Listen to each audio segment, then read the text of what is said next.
पांच की पड़ताल में आज अहम बात करेंगे। यूपी की राजधानी लखनऊ में आयोजित विभाजन विभीषिका स्मृति दिवस पर आयोजित एक कार्यक्रम को संबोधित करते हुए सीएम योगी आदित्यनाथ ने एक ऐसी भविष्यवाणी कर दी जो पड़ोसी देश पाकिस्तान के लिए चिंता का सबब बन सकती है। भारत के स्वतंत्रता दिवस के एक दिन पहले, जिस दिन पाकिस्तान अपनी आज़ादी का त्यौहार मनाता है, यूपी के सीएम ने महर्षि अरविंद की एक बात को कोट करते हुए कहा कि भविष्य में पाकिस्तान का या तो भारत में विलय होगा या फिर वो हमेशा के लिए इतिहास से समाप्त हो जाएगा। योगी ने पाकिस्तान और बांग्लादेश के हालातों का भी जिक्र किया और अखंड भारत की परिकल्पना की बात कहते हुए इसे मजहबी उन्माद का समाधान भी बताया। योगी के इस बयान के क्या मायने हैं, क्या आधार है, इसी पर अपने मेहमानों से चर्चा करेंगे। लेकिन उससे पहले आज जो उत्तर प्रदेश के मुख्यमंत्री योगी आदित्यनाथ ने कहा है, उस पर यह विस्तृत रिपोर्ट देखिए कि महर्षि अरविंद ने ऐसा क्या कहा था जिसको कोट किया गया आज।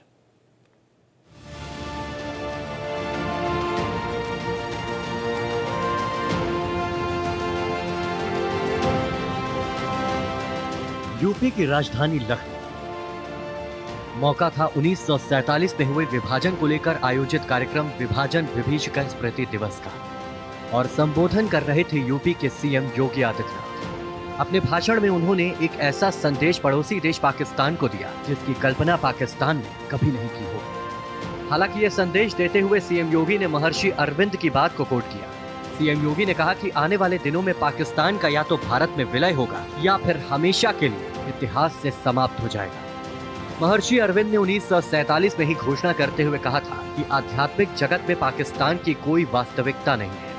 हमारा संकल्प है, महर्षि अरविंद ने जो 1947 के पहले उद्घोषणा की थी,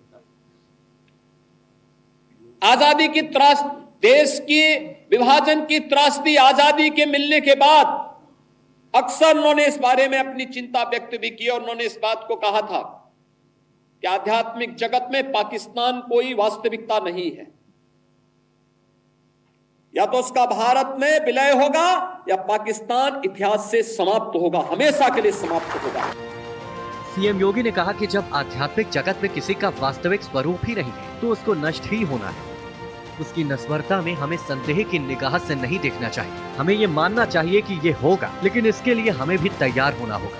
हमें अपनी उन गलतियों का परिमार्जन करना होगा। हम लोगों को राष्ट्र प्रथम के तर्ज पर काम करना होगा, क्योंकि आध्यात्मिक जगत में जब जिसका कोई वास्तविक अस्तित्व नहीं है उसको नष्ट ही होना है, और उसकी नष्टता, उसके नश्वरता को हमें संदेह की निगाहों से नहीं देखना चाहिए।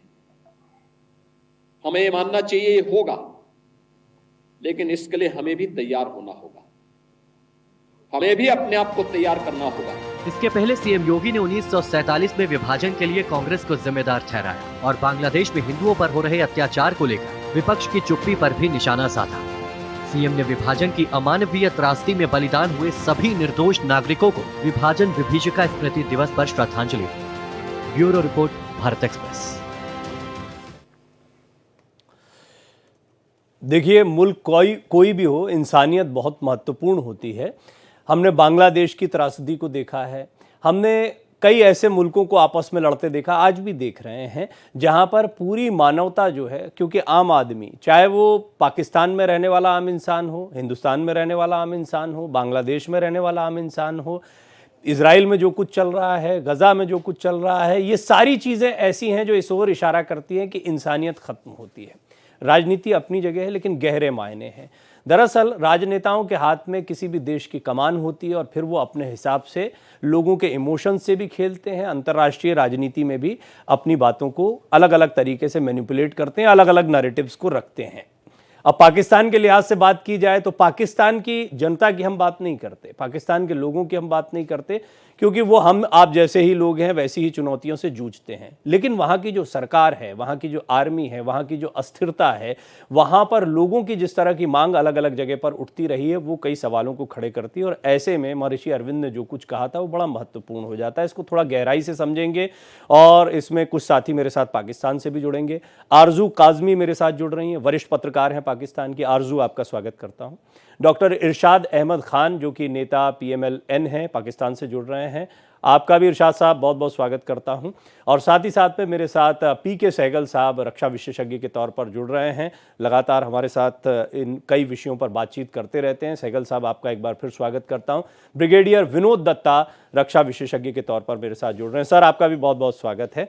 शुरुआत आरजू आपसे करना चाहूँगा पाकिस्तान के हालात को लेकर। देखिए, यहाँ बात ये नहीं है कि हम हिंदुस्तान पाकिस्तान और इस पर जो बयानबाजी होती है, बड़ा मज़ा आता है। पाकिस्तान में भी मैं देखता हूँ कई वीडियोस वायरल होते हैं, भारत के खिलाफ कोई भी बात होती है तो जमकर लोगों को मज़ा आने लगता है।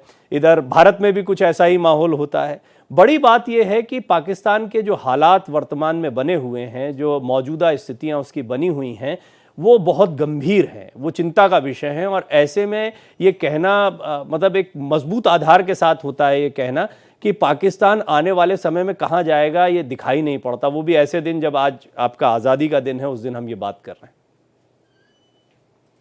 देखिए, बिल्कुल पाकिस्तान की इस वक्त जो हालत है, चाहे वो इकोनॉमी हो या बाकी चीज़ें, जिस तरह से यहाँ पर सब कुछ चल रहा है, कभी सोशल मीडिया बैन होता है, कभी इंटरनेट स्लो किया जाता है, कभी आर्मी के अंदर से लोगों को अरेस्ट कर रहे हैं, तो बहुत कुछ जो है वो चेंज हम देख रहे हैं। बहुत कुछ प्रॉब्लम्स पाकिस्तान इस वक्त फेस कर रहा है, लेकिन साथ साथ लोगों को ये भी उम्मीद है कि शायद चीज़ें जो हैं वो आगे जाकर कुछ बेहतर हो। इसलिए कि अगर आर्मी ने ये शुरू किया है, एजेंसीज ने शुरू किया है कि अपने लोगों को, चाहे वो इमरान खान के सपोर्टर्स में से हैं जिन्हें अभी अरेस्ट किया गया आईएसआई के डीजी आईएसआई को, तो लग ये रहा है कि इसका मतलब है कहीं ना कहीं कुछ पॉजिटिव चेंज आ रहा है। और अब साथ ही साथ जितना मर्जी ये सोशल मीडिया को बैन कर रहे हैं, कभी इंटरनेट स्लो कर रहे हैं, पब्लिक ने बात करनी नहीं छोड़ी है। कुछ एक तरह का ये खतरा भी शायद हमारे यहाँ के आजकल जो पॉलिटिशियंस हैं या जो गवर्नमेंट है उसको लग रहा है कि कहीं बांग्लादेश का फॉर्मूला यहाँ पर ना इस्तेमाल हो जाए और कहीं यहाँ के स्टूडेंट्स भी ना बाहर आ जाएं। तो ये चीज़ें जो हैं ये कई लोग जो हैं उनको लगता है कि ये पॉजिटिव साइन है और इससे हो सकता है कि हम कुछ बेहतर चेंजेस जो हैं वो पाकिस्तान में देखें। बांग्लादेश में ऐसा कुछ नहीं हुआ, लेकिन कोई बेहतर चेंजेस नहीं हुए हैं। बांग्लादेश के हालात ख़राब हुए हैं। अगर ऐसी कोई स्थिति पाकिस्तान में बनती तो और प्रॉब्लमेटिक होगा। थोड़ा और डिटेल में आपसे समझूंगा, क्योंकि आप थोड़ा पाकिस्तान के मुद्दों को और गहराई से समझती हैं। सहगल साहब, कई बार आपसे इस मुद्दों पर सालों हम बात करते रहे हैं और मुझे याद है कि पहले भी कभी जब भी बात हुई होगी तो ये मुद्दे उठते रहे थे। लेकिन पाकिस्तान के विलय की जब बात होती है या पाकिस्तान की परेशानियों की बात होती है तो हमें ये भी याद रखना होगा कि हमने बांग्लादेश को भी एक स्वतंत्र देश के तौर पर छोड़ा था, क्योंकि हम नहीं चाहते, हम पहले तो अपनी चुनौतियों से निपट लें। बलूचिस्तान में ये मांग उठती रही है, कई बार उठती रही है, वो उनका अपना पर्सनल मसला है। पाकिस्तान के भविष्य को लेकर भारत से संबंध देखते हुए, क्योंकि भारत सबसे नज़दीकी मुल्क है और एक समय पर पाकिस्तान भारत का ही हिस्सा था, ऐसी स्थितियों में आप महर्षि अरविंद ने जो कुछ कहा, आज योगी आदित्यनाथ जी ने जिस बात को कोट किया है, उसको किस तरीके से देखते हैं? क्या ये सिर्फ एक बात कहने के लिए कह दी गई या निकट भविष्य में आप ऐसी संभावनाओं को देखते भी हैं? देखो, मैं तो साफ तौर पे समझता हूँ कि जिसमें आपने पाकिस्तान में पॉलिटिकल इंस्टेबिलिटी है, इकोनॉमिक इंस्टेबिलिटी है, डिप्लोमेटिक इंस्टेबिलिटी है, बहुत बड़े पैमाने पर मिलिट्री भी इनसिक्योर होती जा रही है। आए दिन वहाँ पे आतंकवादी जो है टीटीपी अपनी मिलिट्री और सिक्योरिटी फोर्सेस के ऊपर हमला कर रहे हैं। और सबसे बड़ा जो है इसमें पाकिस्तान में प्रॉब्लम है कि स्पिरिचुअल इंस्टेबिलिटी भी हो गई है, वहाँ इंसानियत नाम की चीज खत्म हो रही है। ऐसे में पाकिस्तान का भविष्य जो है काफी ज्यादा अंधकार में मेरे को नजर आता है। और जो महर्षि की स्टेटमेंट थी उसको मैं काफी हद तक सहमत हूँ, क्योंकि अगर पाकिस्तान में इसी माफिक चीजें होती रही और मिलिट्री और आईएसआई इसी माफिक हुकूमत करते रहे, इसी माफिक एब्सोल्युटली डिक्टेटोरियल हुए, लोगों की बात नहीं सुनी और लोगों का वहाँ पे कोई इंफ्रास्ट्रक्चर नहीं है, कोई एजुकेशन नहीं है, सही प्रकार का कोई हेल्थ केयर नहीं है, महंगाई आसमान को छू रही है, ऐसे में पाकिस्तान की स्थिरता के ऊपर मेरे को बहुत जबरदस्त शक है। पाकिस्तान कई हिस्सों में बढ़ सकता है, बलूचिस्तान अलग हो सकता है, सिंध अलग हो सकता है, पीओके अलग हो सकता है, फाता एरिया अलग हो सकता है। इनफैक्ट सम इयर्स बैक मैं एक पाकिस्तान चैनल के ऊपर ही इसी विषय को बातचीत कर रहा था और मेरे सामने ख्वाजा थे जो उनके पुराने डिफेंस मिनिस्टर थे, मुशर्रफ जी थे।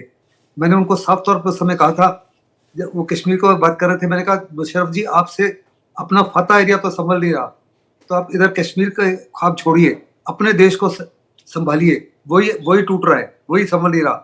और अगर हिंदुस्तान दखलंदाजी करे, हमने, अगर आपको याद होगा जब प्रधानमंत्री मोदी ने सबसे पहले 2014 में सत्ता संभाली थी तो उन्होंने लाल किले से कहा था कि हम मॉरल सपोर्ट दे रहे हैं पीओके को और बलूचिस्तान को, लेकिन मॉरल सपोर्ट के साथ में अगर हम इकोनॉमिक सपोर्ट और दूसरे प्रकार का सपोर्ट देना शुरू कर दें तो पाकिस्तान की दुविधा जो है आसमान को छू लेगी। जी हिंदुस्तान चाहता है कि एक हमारा नेबरहुड में एक स्टेबल पाकिस्तान हो, ऐसा पाकिस्तान हो जहाँ वहां लोग खुशी से जिए। हिंदुस्तान के साथ जो हर साल पाकिस्तान की इकोनॉमी तो बैठी हुई है, उसके बावजूद वो 30 to 40% पैसा इस्तेमाल करते हैं हिंदुस्तान को बर्बाद करने के लिए, हिंदुस्तान की इकोनॉमी को बर्बाद करने के लिए, जहाँ फेक करेंसी रोज भेजते हैं, ड्रग्स भेजते हैं, आतंकवादियों को भेजते हैं। हमने ये बड़ा कोविड के समय इंपॉर्टेंट है जो देशों आपने को- पॉइंट कहा ना। ये बात ये नहीं है कि किसी भी मुल्क में कोई बर्बादी हो रही है तो उससे कोई प्रसन्नता होनी चाहिए। पाकिस्तान में भी इंसान ही रहते हैं, लेकिन एक अहम बात होती है कि पाकिस्तान किनके हाथों में खेल रहा है और वो किस मकसद से इस जमीन का इस्तेमाल कर रहे हैं, वो भी समझना अहम है। डॉक्टर इरशाद भी मेरे साथ मौजूद हैं। डॉक्टर इरशाद, आपने कई पहलू सुने। मैं देखता हूँ बहस में आपकी जो बहस होती हैं उसमें काफ़ी इस तरीके की बहसबाजी होती है कि जैसे कोई पाकिस्तान, हम यहीं भारत पाकिस्तान का युद्ध कर रहे हों। लेकिन मैं आमतौर पर इस तरीके से चर्चा को ले जाना पसंद नहीं करता हूं, क्योंकि कई ऐसे लोग होते हैं जो मानवता के आधार पर भी चीज़ों को देखते हैं। पाकिस्तान के हालात अस्थिर हैं, पहला पॉइंट। दूसरी चीज़, पाकिस्तान हमेशा से ऐसे हाथों में खेलता रहा है जो आम लोगों के लिहाज से या पाकिस्तान की तरक्की के लिहाज से बिल्कुल भी मुफीद नहीं दिखाई पड़ते हैं। तीसरी बड़ी बात कि बांग्लादेश में जो कुछ हुआ है वो पाकिस्तान में कभी भी हो सकता है। इन पॉइंट से इनकार नहीं किया जा सकता है। ये हालात क्यों बने हैं, कौन इसके लिए जिम्मेदार है, और क्या ऐसे में फिर ये कहना गलत होगा कि पाकिस्तान में किसी भी समय एक टूट हो सकती है? बहुत शुक्रिया जी। मैं भी जो आपने अपने इंट्रो में जैसे बोला, मैं बड़ा खुश था कि आप अच्छे अल्फाज बोल रहे हैं, आपके अल्फाजों का चुनाव अच्छा है, लेकिन चाहिए तो ये था कि आप हमें आजादी के दिन की मुबारकबाद देते। मैं आपको मुबारकबाद देता हूं, माफी चाहूंगा इसके लिए, मैं माफी मांगता हूं और आपको मुबारकबाद देता हूं इसकी। सुन लीजिए। दूसरी बात यह है कि आप बांग्लादेश की बात कर रहे हैं और मेरे प्यारे पाकिस्तान की बात कर रहे हैं। देखिए, बांग्लादेश में हिंदुस्तान की नानी अम्मा बैठी थी, वो मुल्क छोड़ करके भागे हिंदुस्तान की गोद में। मैं लड़ूंगा नहीं, बड़े आराम से तहम्मुल से मैं बात करूंगा। हसीना शेख आपकी पाली हुई पालतू नानी अम्मा थी, वो आपकी गोद में है, इस वक्त मौजूद हैं। आप ही के कहने पे पाकिस्तान से वो अलग हुए थे, आप ही की गोद में वो जाकर के बैठ गए। दूसरी बात यह है कि पाकिस्तान बेहतरीन हाथों में है। मेरे वजीर आजम पाकिस्तान मियां मोहम्मद शहबाज शरीफ साहब हैं और मेरे आर्मी चीफ हाफिज आसिम मुनीर साहब हैं। ये एक ताकतवर कुव्वतें हैं। मेरी ताकतवर फौज है, पाकिस्तान की जो फौज है वो पूरी दुनिया में ताकतवर तरीन फौजों में शामिल होती है। आप इसकी तो फिक्र मत कीजिए, चिंता मत कीजिए कि पाकिस्तान किन हाथों में और पाकिस्तान को क्या प्रॉब्लम है। पाकिस्तान को कोई प्रॉब्लम नहीं है इंशाल्लाह। हाँ, जो आप महंगाई की बात कर रहे हैं वो मैं पूरी दुनिया अभी घूम करके आया हूँ। लास्ट वीक की वापसी हुई है मेरी, मैं देख कर आया हूँ कि क्या हालात है पूरी दुनिया में, किस तरह महंगाई आई है। पाकिस्तान में नहीं आई है, वो हिंदुस्तान में भी आई है, इंग्लैंड में भी आई है, अमेरिका में भी आई है, उसको भी आप साइड पे रखिए। दूसरी बात यह है कि आज जब 14 अगस्त का दिन है, मैं तो ये कहूंगा आओ इस दिन हम दुआ करते हैं। मैंने एक प्रोग्राम में पहले भी कहा, आओ हिंदुस्तान और पाकिस्तान मिल करके हाथ उठाएं। मैं अपने रब से मांगूं, आप अपने भगवान से मांगे कि खुदा करे कि ये दिन खुशियों भरा दिन हो। हर दफा 14 अगस्त और 15 अगस्त आए तो हम खुशियों से एक दूसरे को फूल पेश करें, खुशबुएं पेश करें और साथ में दुआ करें कि खुदा करे कि मकबूजा कश्मीर उन जालिमों के चंगल से निकल जाए जिन्होंने उस पर कब्जा किया हुआ है जी। और वो इंशाल्लाह आजादी की बात कर रहे हैं, वो कश्मीर आजाद हो जाएगा। जो ये पीओके की बात कर रहे हैं। मैं वही कह रहा हूँ कि मैं कह रहा हूँ दुआ कीजिए, आए अपने भगवान से मांगे। हम भी दुआ करते हैं, पीओके जो है वो चंगुल से निकले, तो हम करते ही हैं दुआ हमेशा। सुन लीजिए डॉक्टर साहब। दूसरी बात यह है कि अभी आरजू काजमी साहबा मेरे मुल्क के बारे में बोलती रहती है, मैं सुनता रहता हूँ इनको, ये अच्छा बोलती है, लेकिन कुछ अल्फाज ये गलत बोलती हैं अपने पाकिस्तान के बारे में, अपने मुल्क के बारे में, अपनी अफवाज के बारे में। मुझे इन पे अफसोस होता है और मैं कभी कभी ये सोचता हूँ पता नहीं नमक कहाँ का खाती हैं, हिंदुस्तान का खाती हैं, ये पाकिस्तान का खाती हैं। ये पाकिस्तान में छोड़ करके जाना चाहती हैं तो इन्हें काइंडली खुदारा इनको वीजा दीजिए, वहां इनको शिफ्ट कर लें, क्योंकि बहुत सारे पाकिस्तान से उधर आबाद हुए, उधर से हम लोग इधर आबाद हुए। ये एक सरजमीन एक ही है, जुबान एक है, लिबास पाकिस्तान में क्या बोलने की इजाजत नहीं है क्या? पाकिस्तान में बोलने की इजाजत नहीं है एक पत्रकार को। नहीं नहीं नहीं, देखिए मैं बता रहा हूं कि पत्रकार बड़े आजाद पाकिस्तान हैं। में अगर कोई मेरे- कमियां हैं, आप पॉलिटिकल व्यक्ति हैं, आप सुन लीजिए। राजनीतिक दल से जुड़े हुए हैं, आप अपनी बात को रख रहे हैं, उसका स्वागत है, लेकिन किसी अन्य को कोई दूसरी सच्चाई रखने की जरूरत है। हम भी कई सच्चाइयों को रखते हैं जो सच्चाई छुप नहीं, मैं सकती है। सच्चाई की बात नहीं कर रहा हूं। देखें, जहर उगलना और सच बोलना एक दो अलग-अलग पाकिस्तान की इकोनॉमी के लिए डॉक्टर इरशाद सिर्फ आपको नहीं बोलना पड़ेगा, जैसे आप दुनिया घूमते हैं, बहुत दुनिया घूमने की भी जरूरत नहीं है। पाकिस्तान की इकोनॉमी की क्या हालत है यहाँ बैठे बैठे पता चल जाता है। वो वहां के मुझे लोगों की मालूम है। क्या हालत है वो भी आज इंटरनेट क्रांति आपको बड़े आराम से दिखाती है। बलूचिस्तान की क्या स्थितियां हैं वो भी आपको पता लगता है। मैं आपको बता रहा हूं, मैं पीओके बता के रहा हूं। हालात पता लगते हैं, आपको आतंकी फैक्ट्रियां कहां कहां चल रही हैं वो पता लगता है। उसके बाद में जी, आपने मैं वो भी आरजू बता- काजमी जो है उनको वीजा दे देना चाहिए। ये आप भी है ना, आपको बड़ा मजा आता है डॉक्टर इरशाद कि आप चिकोटी लेकर निकल जाते हैं। आपको पता है कि ये बातें बोल दो, इससे झगड़ा शुरू हो जाएगा। ये भी कोई बात नहीं हुई। मैं झगड़ा नहीं करने वाला हूं। ठीक है, चलिए, आपने काफी आराम से आपने अपनी बात रखी। आपकी बात का स्वागत है। डॉक्टर दत्ता मेरे साथ फिर से जुड़ चुके हैं। ब्रिगेडियर दत्ता, मैं चाहूंगा कि आपने अभी बात भी सुनी, पाकिस्तान के वरिष्ठ नेता हैं डॉक्टर इरशाद अहमद खान, तो वो अपने देश की बात को रखेंगे, उसका भी स्वागत करना चाहिए। लेकिन एक्चुअल हालात क्या हैं वो तो एक पॉलिटिकल, और भारत के एक चैनल पर बोल रहे हैं तो निश्चित तौर पर एक बहुत ही सुंदर बातें वो पाकिस्तान के विषय में रख, लेकिन ऐसी तस्वीर दिखाई नहीं पड़ती। एक्चुअल हालात आप किस तरीके से देखते हैं? देखिए, पाकिस्तान में जो सूरत हाल है वो अब पूरे विश्व से छुपी नहीं है। जिस तरह से वहाँ माली हालत खस्ता है, जिस तरह से वहाँ सियासी जो उनका फ्रेमवर्क है वो बिल्कुल चरमरा गया है, और जिस तरह से वहाँ सेना डिसाइड करती है, क्योंकि आप चाहे तिजारत ले लें, चाहे सियासत ले लें, चाहे हुकूमत ले लें, वहाँ हर चीज में सेना का दखल है। और रही बात, देखिए कितना कर्ज है उनके पास, कितनी मतलब उनकी हालत खस्ता है। उनकी जो आर्मी है उनके पास एक्सरसाइज करने के लिए न पेट्रोल है न डीजल है, जो बुनियादी चीजें हैं वो मुहैया नहीं हो पा रही हैं। और चाइना का इस कदर वहां दखल है कि वो एकदम वेसल स्टेट बन चुका है पाकिस्तान चाइना का। तो ये सब चीजें पैनल अक़वामी स्तर पे दिखाई दे रही हैं, और लोग जिस तरह से मुजाहरा कर रहे हैं, यहाँ तक लोगों ने वहां किया है कि साहब उन्होंने दरखास्त की है अमेरिका से, जहां से इमदाद आती थी, कि साहब हमें कोई इमदाद न दी जाए, क्योंकि या तो वो इमदाद पूरी तरह से मिस अप्रोप्रिएट होती है या मिस स्पेंट होती है। तो जिस तरह से अभी देखिए, जब इंतखाबात हुए, जब इलेक्शन हुआ, तो इमरान खान की पार्टी बिल्कुल थंपिंग मेजोरिटी से जीत रही थी, लेकिन वो इलेक्शन का भी बिल्कुल उसका फ्लेवर एकदम चेंज कर दिया गया। तो इन सब चीजों को देखते हुए, क्योंकि लोग जो वहां के आवाम है वो खुद परेशान हो रखे हैं। आप ये देखिए, पुराना अगर तारीख में जाएं तो जब आपका थोरी गेट जो इंसिडेंट हुआ था, उस तरह की वारदातें दोबारा देखने को मिलेंगी। आज पाकिस्तान की हुकूमत इसी से घबराई हुई है कि बांग्लादेश 2 वहां रिपीट ना हो जाए, क्योंकि जिस तरह से इमरान खान ने आह्वान किया है कि लोग, जो आवाम है वो सड़कों पे आए, वो मुजाहिरा करे, वो लोगों को बताए कि किस तरह के जुल्म और सितम हो रहे हैं वहां पे। तो इन सब चीजों को देखते हुए पता लगता है कि साहब पाकिस्तान एक स्टेबल गवर्नमेंट नहीं दे पा रहा है। और आप देखिए, जो फौज जिसका इतना परचम लहराया करता था पाकिस्तान में, आज उनकी शीन और शाइन दोनों दाव पे लगी हुई है। आपने देखा 9 मई में किस तरह का इंसिडेंट हुआ, किस तरह के कोर कमांडर के घर, मतलब इस तरह से लोग उसको रैंसैक कर दें। I mean it is never heard. तो इन सब चीजों की, डॉक्टर इरशाद, मैं आऊंगा आपके पास में। एक्चुअली बातचीत में मैं आमतौर पर एक एक करके मौका देता हूं, विस्तार से आप बोलेंगे। डॉक्टर, गलत प्रोपेगेंडा तो मत कीजिए ना मेरी आर्मी के बारे में। आप लोग, आप जिन्होंने कोर कमांडर हाउस पे हमला किया था, वो आप ही के लोग, सिखाए हुए लोग थे। उनको कैफरे किरदार तक बहुत आसान दिया होता गया, है जेलों में। ये बात टीवी डिबेट पे कह देना आसान होता है। रुक जाइए, बड़े परिप्रेक्ष्य में बात हो रही है। ब्रिगेडियर दत्ता जो बात कह रहे हैं वो कोई ऐसा नहीं कि सिर्फ सिंपली एक घटना की बात कर रहे हैं। ओवरऑल उनकी बात को सुनिए, कोई एक बात मत पकड़िए। जी ब्रिगेडियर दत्ता, आपकी बात पूरी हुई हो तो मैं आरजू को भी इसमें शामिल करना चाहूंगा, क्योंकि पाकिस्तान को थोड़ा और बेहतर नजरिए से वो बताएंगी। देखिए, डॉक्टर इरशाद ने जो कुछ कहा, आरजू, मैं उस पर बहुत डिटेल में नहीं जाता हूं क्योंकि वो पर्सनल डिबेट का मसला हो जाएगा।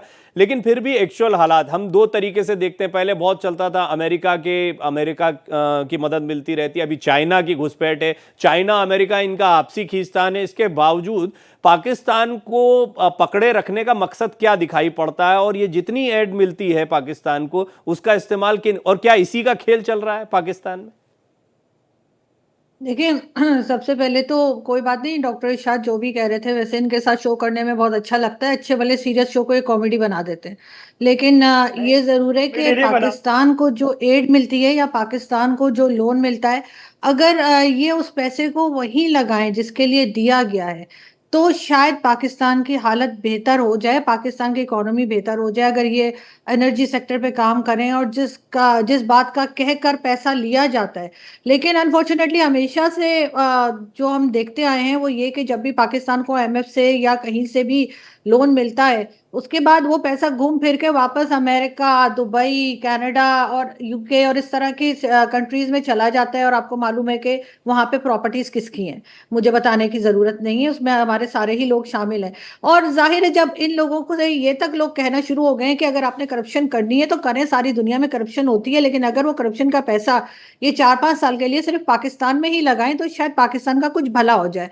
बहुत से लोगों की फैमिलीज जो हैं वो तो पाकिस्तान में रहती भी नहीं है, तो उन्हें फर्क नहीं पड़ता कि पाकिस्तान की जो हालत होती चली जा रही है। अभी डॉक्टर इरशाद ने कहा पूरी दुनिया में घूम कर आए, पूरी दुनिया में घूमने से पहले अगर वो एक बार पाकिस्तान में घूम लें तो उनको पता चलेगा कि पाकिस्तान में लोगों की हालत क्या है। एक बार हिम्मत करके बलोचिस्तान चले जाएं, वहां पर मारंग बलोच प्रोटेस्ट कर रही हैं, बहुत लेडीज वहां बाहर निकली हैं, एक ऐसे एरिया में जो बहुत कंजर्वेटिव एरिया है, वहां पे अगर फीमेल्स बाहर आई हैं तो बहुत बड़ी बात है। मिसिंग पर्सनस का इशू हमेशा से रहा है बलोचिस्तान और सिंध में कई इलाकों में, तो मेरा ख्याल है पहले अपनी कंट्री घूम लें, उसके बाद कहीं का वीजा लगाएं, तो इनको पता लगेगा कि कंट्री में हो क्या रहा है। ये जाते हैं बाहर और इन्हें पता ही नहीं कि अपने यहाँ लोगों की हालत खराब है, लोग खुदकुशी कर रहे हैं इलेक्ट्रिसिटी के बिल देखकर।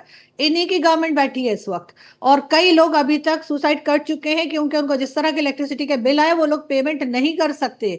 मगर इनको लग रहा है कि हर तरफ वो जैसे कहते हैं ना सावन के अंधे को हरा हरा दिखता है, इनका वो हाल हुआ है। जी अभी सत्ता में है ना। देखिए मैं ये बताऊंगा कि आप कह रही हैं बलूचिस्तान जाइए, मेरी फ्लाइट है 30 तारीख की, मैं इंशाल्लाह वहां जा रहा हूँ। आजू अगर आप भी इस्लामाबाद में रहती हैं, आप चलें तो मैं आपको दिखाऊंगा कि बलूचिस्तान कितना खूबसूरत है और बलूचिस्तान के लोग कितना प्यार करते हैं। जैसा कि प्रोपेगेंडा किया जाता है कि बलोच अलहदा होने वाले हैं और दूसरे अलहदा होने वाले हैं, आजाद कश्मीर अलहदा होने वाला है, ये सब कुछ भी होने वाला नहीं है। ये जो कुछ बातें हैं ये जुबान खल्क पे जब आएंगी इंशाल्लाह आपको मालूम पड़ेगा कितनी मोहब्बत करते हैं ये सब लोग, ये तमाम गिलगित वाले भी। मैं पहले एक प्रोग्राम में कह रहा था कि मेरे साथ कल हाफिज हफीज साहब जो साबिक वजीर आला थे गिलगित बल्तिस्तान के, मेरे साथ बैठे हुए थे, मुझे इनवाइट किया, मैं जा रहा हूं उनके साथ, हो सकता है कल या परसों में उनके साथ गिलगित चला जाऊं। तो मैं ये बता रहा हूं, मैं आपको तस्वीरें भेजूंगा, आपके चैनल पर भी भेजूंगा कि कितनी मोहब्बत, कितना वालेहाना प्यार करते हैं वो लोग। पाकिस्तान है, हम सब पाकिस्तान है, हमें कोई ना बलोची है, ना पठान है, ना शिया है, ना सुन्नी, हम सब मुसलमान है। आपने शुरू में अपने इंट्रो में बात की, हम सब मुसलमान नहीं है सर, माइनॉरिटी को भूल गए आप, सबसे पहले इंसान है जिसको आपने खत्म कर दिया तकरीबन, तो अब आप उनका नाम भी नहीं लेते। आपने बड़ा संवेदनशील मुद्दा उठाया आरजू, आपने एक लाइन बोली वो मिस ना हो जाए, वो बहुत ही इंपॉर्टेंट है। बांग्लादेश में भी इसी बात की चिंता है, हम सब मुसलमान हैं डॉक्टर इरशाद कहते हैं, लेकिन उस पर आरजू काजमी कहती है यहाँ माइनॉरिटीज भी है पाकिस्तान में। हम जानते हैं माइनॉरिटीज मुसलमानों में आती है, वो माइनॉरिटीज, तो माइनॉरिटीज का क्या होगा? यहाँ भारत को देखिए ना, आपको लोकतंत्र सीखना है, लोकतंत्र की खूबसूरती देखना है तो देखिए ना आप, माइनॉरिटी जहां फले फूले, माइनॉरिटी जहां पर बढ़े वहां लोकतंत्र हुआ, और माइनॉरिटी जहां 30% से बांग्लादेश या पाकिस्तान में आप देखिए 1%, 2% पर आकर रुक जाए और वो उनकी भी जान जो है सासत में हो, तो काहे का लोकतंत्र? फिर ये तो सवाल खड़ा होता है ना। सहगल सर, आपने बातचीत को सुना और जो अंतिम बात आरजू ने कही वो बड़ी महत्वपूर्ण बात है। कोई भी देश, और हमने देखिए महर्षि अरविंद के एक वक्तव्य से बातचीत की शुरुआत की थी जिसे आज मुख्यमंत्री योगी आदित्यनाथ ने कोट किया है, और उसमें आध्यात्मिकता, जिस आध्यात्मिकता का जिक्र किया गया था वो बड़े महत्व की बात है, क्योंकि इसको समझ नहीं पाते हैं हम। मजहब और अध्यात्म को बड़ा मिक्स कर देते हैं। अध्यात्म का मतलब ये जहां पर मानवता के विषय में चिंतन नहीं हो रहा है, अन्य लोगों का सम्मान नहीं हो रहा है, वहां आध्यात्मिकता का विकास नहीं हो सकता, ऐसी जगह का पतन होगा। लब्बो लुबाब यही था जो कहना चाहते थे महर्षि अरविंद, और जिसको आज कोट किया गया। ये बात सही है कि ऐसे हालात नहीं है, किसी भी कट्टरपंथी देश में नहीं है, पाकिस्तान में विशेष तौर पर। मैं बिल्कुल सहमत। मैंने जैसे शुरू में कहा था, पाकिस्तान में इकोनॉमिक इंस्टेबिलिटी, पॉलिटिकल इंस्टेबिलिटी के अलावा स्पिरिचुअल इंस्टेबिलिटी आ गई है। वहाँ इंसान का दुश्मन बना हुआ है। ये कह रहे थे डॉक्टर इरशाद की वहां मुसलमान मुसलमान से प्यार करता है। हिंदुओं को छोड़ दीजिए, सिखों को छोड़ दीजिए, क्रिश्चियन को छोड़ दीजिए, बहुत बड़े पैमाने पर आए दिन आप शिया के मॉस्क के ऊपर हमले कर रहे हैं, शियास को मार रहे हैं, क्या वो मुसलमान नहीं है? आप अहमदियास को मार रहे हैं, क्या वो मुसलमान नहीं है? आप सिंध के लोगों को मुजाहिद कह के उनके खिलाफ किस माफी का सलूक कर रहे हैं, क्या आपकी को नजर नहीं आता? आपने साफ तौर पे कहा कि आपने पूरी दुनिया में घूमे हैं, लेकिन जब पाकिस्तान में आते हैं तो आपको शायद नजर नहीं आता कि पाकिस्तान में असलियत क्या है। आप कह रहे हैं सारी दुनिया में महंगाई है, लेकिन दुनिया में क्या इस माफी के सुसाइड हो रहे हैं बिजली के बिल को देखकर? इस माफी के सुसाइड हो रहे हैं रोजमर्रा की महंगाई को देखकर? आपका के पास मेडिसिन नहीं है, फॉरेन एक्सचेंज रिजर्व नहीं है, आपके ऑयल नहीं है, गैस नहीं है, लोगों की कीमतें आसमान को छू रही हैं, ये आपको नजर नहीं आ रहा? फिर आपने कहा पीओके और बलूचिस्तान का जिक्र किया कि वहां के लोग जो हैं बहुत ज्यादा मोहब्बत करते हैं। वास्तव में मोहब्बत करते होंगे, वो साफ तौर पे कहते हैं कि पीओके और बलूचिस्तान में जिस माफिक सीपेक बन रहा है उसका केवल और केवल फायदा जो है चाइना को है और पंजाब प्रोविंस ऑफ पाकिस्तान को है। वहां के लोगों की जमीन ले ली, वहां सड़कें बनी है, वहां रेलवे लाइन बनी है, oil and pipe gas line बन रही है, उनकी जमीनें ले ली, किसी प्रकार का मुआवजा नहीं दिया, और मुआवजा मांगते हैं तो उनको अल्लाह का भेज दिया जाता है। पीओके में आए दिन आपके खिलाफ नारेबाजी होती है, आपके हर शहर में वहां नारेबाजी हो रही है, और वहां के लोग कहते हैं वो हिंदुस्तान के साथ जुड़ना चाहते हैं। उसके बावजूद आपको नजर आता है कि वो तो बड़ी मोहब्बत करते हैं आपसे। ये कैसी मोहब्बत है कि वो साफ तौर पे कहते हैं कि वो आपसे अलग होना चाहते हैं। बलूचिस्तानी वाले कहते हैं आपसे अलग होना चाहते हैं, सिंध वाले कहते हैं आपसे अलग होना चाहते हैं, और लेकिन आप कहते हैं बड़ी जबरदस्त आपसे मोहब्बत करते हैं। आपका मोहब्बत की डेफिनेशन मेरे को समझ नहीं आ रही। और जब आरजू सही तौर पे साफ तौर पे एज अ पत्रकार ऑनेस्टली बता रही है कि पाकिस्तान की क्या स्थिति है, क्योंकि आप रूलिंग पार्टी के साथ हो, आप वही कहोगे जो रूलिंग पार्टी कहना दुनिया को सुनाना चाहती है। लेकिन वास्तव में अगर हालात यही रहे, यकीनन आपका देश का विभाजन हो जाएगा, बड़े हिस्सों में देश बट सकता है। इसके पाकिस्तान के मैं कई लोगों से बातचीत कर चुका हूँ, वो खुद इससे सहमत है। वो खुद सहमत है कि अगर हमारी मिलिट्री की कार्रवाई इसी प्रकार रही और किसी की कोई सुनवाई नहीं हुई, कंप्लीटली डिक्टेटरशिप एंड ऑटोक्रेसी रही, तो वास्तव में पाकिस्तान को कोई नहीं बचा सकता, अल्लाह भी नहीं बचा सकता। बड़े बड़े नेताओं को भागना पड़ा। इंशाअल्लाह डॉक्टर इरशाद भी बड़े नेता ही हैं, लेकिन बड़े बड़े नेताओं को पाकिस्तान छोड़ के भागना पड़ा, तो वो इस पर क्या ही कह पाएंगे। लेकिन फिर भी आप अपनी बात को कहें डॉक्टर इरशाद। मैं ये कहूंगा कि मुझे मालूम नहीं इन्होंने कौन सा ख्वाब देखा है कि पाकिस्तान में खुदकुशियां हो रही हैं और पाकिस्तान में लोग मर रहे हैं और भूख से और प्यास से मर रहे हैं। ऐसा कुछ है नहीं। जो कुछ झूठ बोल सकते हैं आप हमारे मुल्क के लिए बोलिए, हमारे लोगों के लिए बोलिए, क्योंकि हम फिर भी यही कहते हैं कि आए 14 अगस्त की मुबारकबाद दें और 15 अगस्त। लेकिन चूंकि आपका एक ड्यूटी है, आपने वो ड्यूटी पूरी करनी है।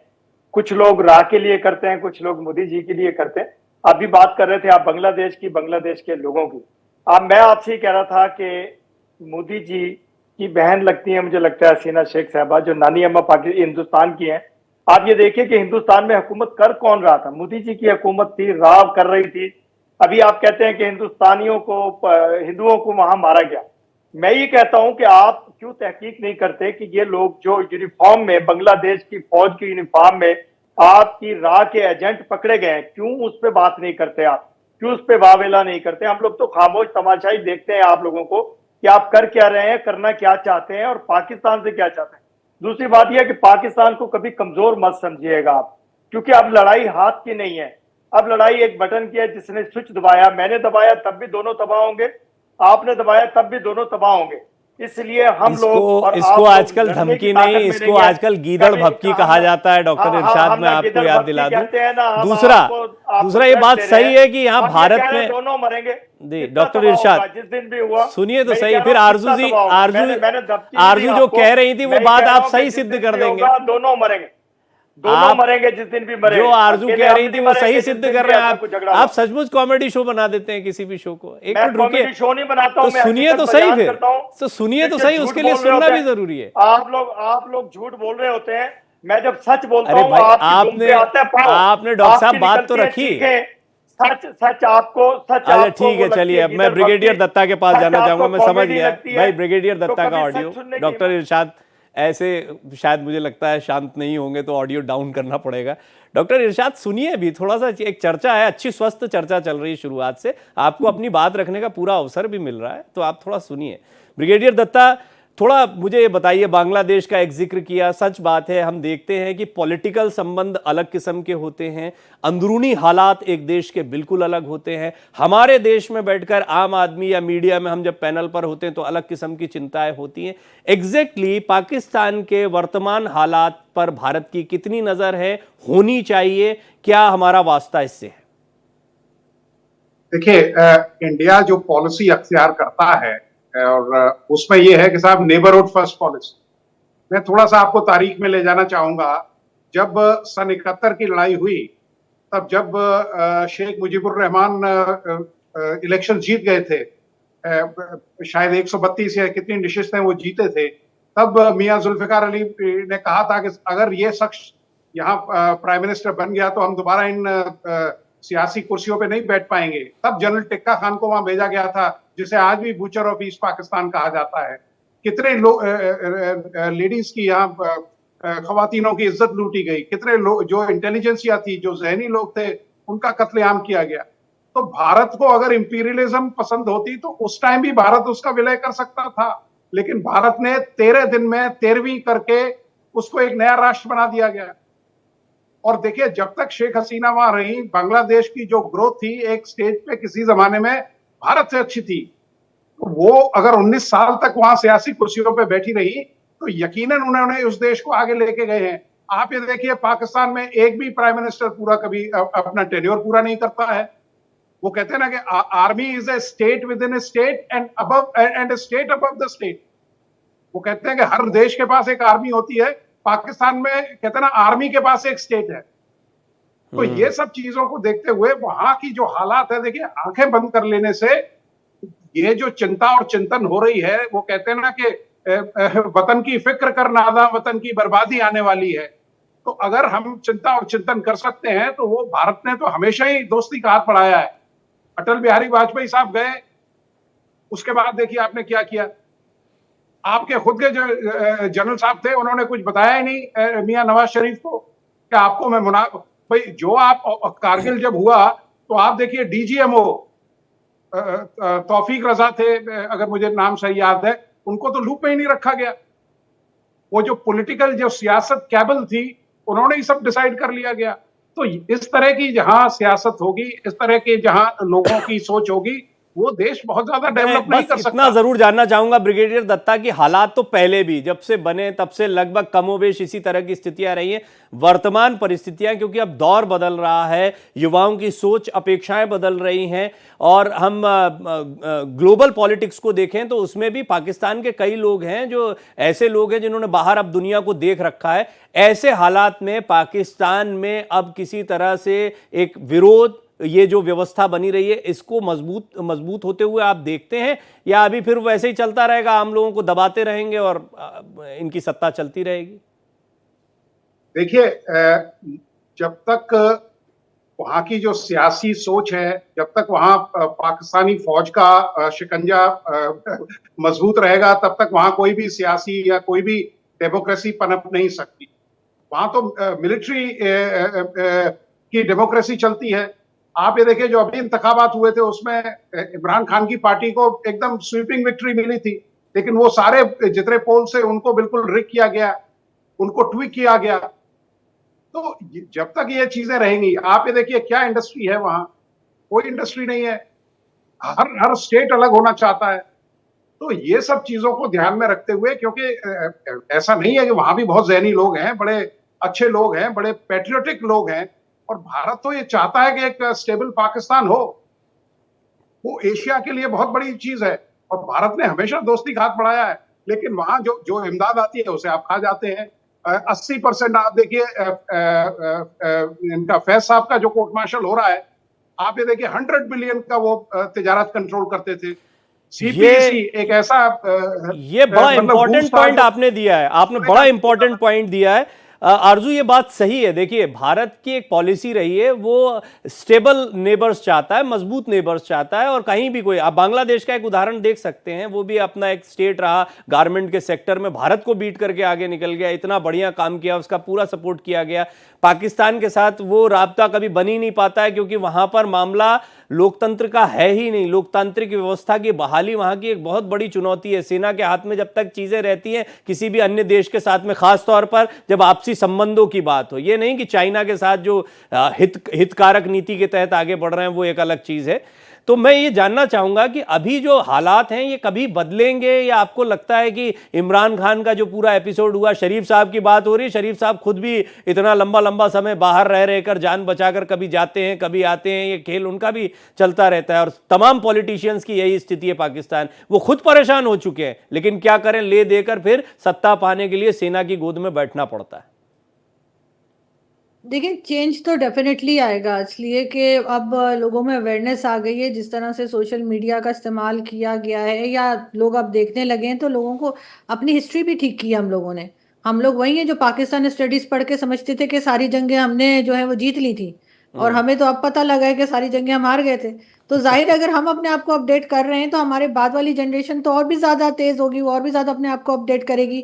लोगों को मालूम है कि भारत के साथ कश्मीर इशू को जो है वो बनाया गया है, और किसी तरीके से उसको सॉल्व इसीलिए नहीं किया जा रहा ताकि ये सिलसिला चलता रहे, और इससे बहुत से लोगों का बिजनेस चल रहा है। तो लोगों को कई चीजें अब समझ में आ गई हैं। और जैसे बलूचिस्तान का है, उन्होंने भी बहुत प्रोटेस्ट वो लोग कर रहे हैं। मिसिंग पर्सन्स का इशू बहुत सीरियस है वहां पर। जिस दिन ये सीरियसली यहाँ के जो लोग, जो पॉलिसी मेकर्स हैं, वो इन इश्यूज को सॉल्व करने के लिए नेक नियति से आगे बढ़ेंगे, इन्होंने चाहा कि ये प्रॉब्लम सॉल्व हो, उस दिन पाकिस्तान अपने आप ही आपको जो है वो ठीक होता हुआ दिखाई देगा। डॉक्टर इरशाद, आप सत्ता में हैं, विदेश के दौरे भी कर रहे हैं, और इंशाल्लाह आप पाकिस्तान में भी अलग अलग जगह पर अभी आने वाले दिनों में जाएंगे, जिसका न्योता आपने आरजू को दिया भी है। मैं आपसे ये जानना आरजू को लेकर जाऊंगा साहब। हाँ हाँ, आप बिल्कुल ले जाइए, वो तो उनकी खैर वो अपनी सहमति देती है नहीं देती हैं, लेकिन मैं ये आपसे ज़रूर जानना चाहूँगा कि पाकिस्तान, ठीक है, एक देश की तरफ से बोलना आपका फर्ज है, मैं उसका स्वागत भी करता हूं। कोई भी नेता, सत्ताधारी पार्टी का कोई भी नेता इसी तरह की बात कहेगा जो आप कह रहे हैं, लेकिन इससे आप ऐसे आंखों पे पट्टी बांध रखी है, या भारत में बात कर रहे हैं तो हम कोई और बात कह दें, हम अच्छी एक तस्वीर दिखा दें, एक पर्दा डाल दें खूबसूरत सा, और उसके पीछे क्या चल रहा है उसको छुपा दें हकीकत को। सबके सामने है, सेना की गोद में बैठ के ही राजनीति होती है यहाँ।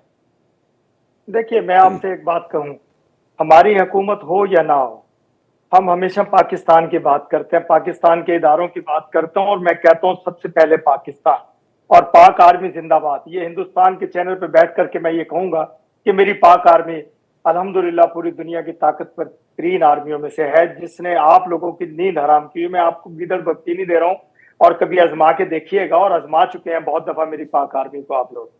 तो दूसरी बात यह है कि जो भी बात आप लोग करते हैं, देखें, जो गलत करेगा, आपके मुल्क में भी कोई गलती करेगा और आप हिंदुस्तान के खिलाफ कोई बात करेगा, तो आपकी हुकूमत, आपके इदारे उसको पकड़ेंगे, उसको गर्दन से पकड़ेंगे और उसको लटकाएंगे चौक में। इसी तरह जब मेरी पाक आर्मी और मेरे कोर कमांडर हाउस पे जिन लोगों ने, शुरू में आपने बात की, आरजू ने भी बात की, तो जिन्होंने हमले किए उनको पकड़ा गया।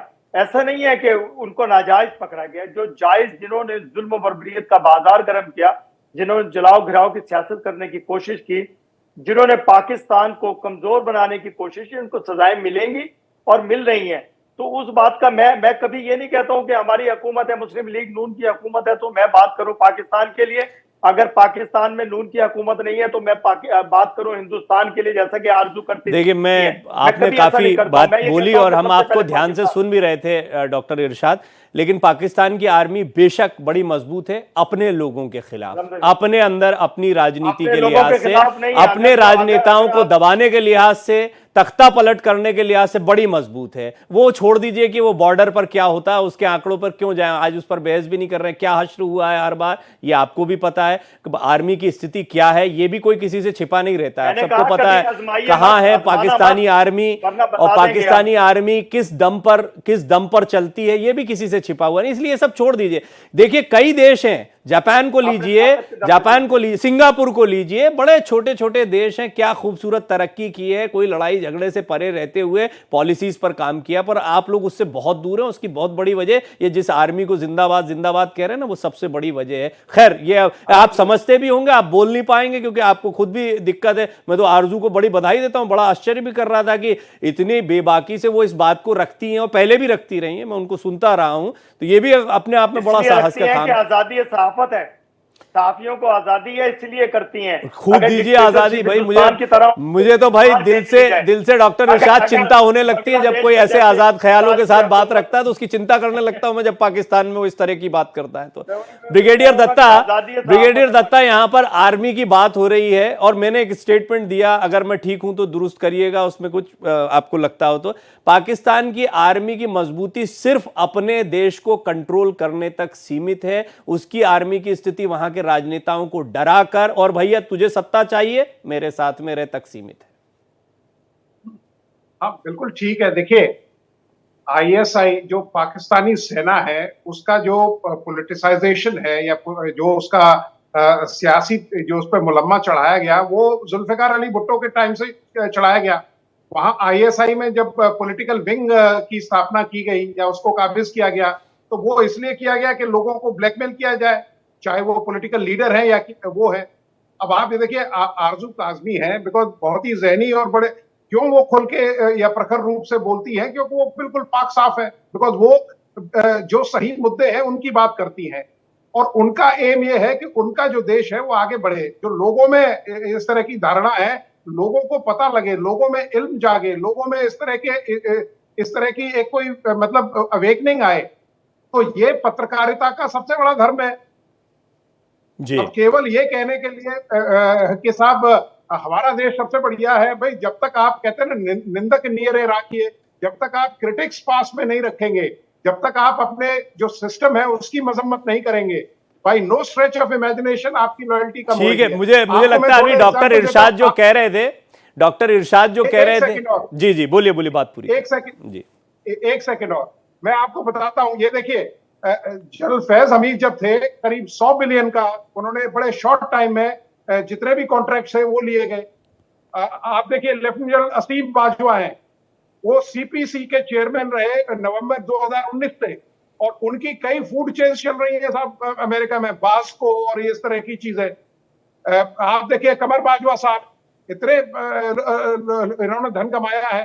तो जहां तिजारत में आप इन्वॉल्व रहेंगे तो आप अपने देश को नहीं चला सकते, क्योंकि आपने बिल्कुल ठीक कहा, क्योंकि वहां की जो आर्मी है वो it is not there to protect.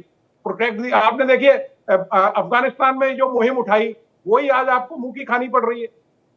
तो इन सब चीजों को देखिए, जब तक आर्मी पॉलिटिकल नहीं रहेगी, क्योंकि हम इस क्लोजिंग की तरफ बढ़ रहे हैं, तो मैं जरा शॉर्ट में कमेंट चाहूंगा। पीके सहगल साहब, आपको क्या लगता है, कौन से हिस्से हैं जो आप देखते हैं कि आने वाले दिनों में पाकिस्तान के लिए परेशानी का सबब है और वो अलग हो सकते हैं, या वहां पर बांग्लादेश जैसे कोई हालात हो सकते हैं? मैं पाकिस्तान आर्मी साफ तौर पे जैसे वो कह रहे थे बिल्कुल मजबूत है, लेकिन अपने देश के अपने लोगों के खिलाफ कार्रवाई करने के लिए जब उन्होंने हिंदुस्तान को ललकारा 1948 में, 65 में, 71 में, 99 में मुंह की खानी पड़ी। 65 में उनके हमारे से बेहतर हवाई जहाज थे, बेहतर टैंक्स थे, बेहतर आर्टिलरी थी। उसके बावजूद जीत हिंदुस्तान की हुई, क्योंकि मैन बिहाइंड द मशीन, उसका मोरल, उसका मोटिवेशन, उसकी लीडरशिप, उसकी ट्रेनिंग बहुत बढ़िया थी। इस चीजों को तो वहां ध्यान ही नहीं दिया जाता। ध्यान केवल दिया जाता है कैसे कत्लेआम करना है अपने देश के अंदर, कैसे लोगों को गुमराह करना है अपने देश के अंदर, कैसे पत्रकारों को खत्म करना है अपने देश के अंदर।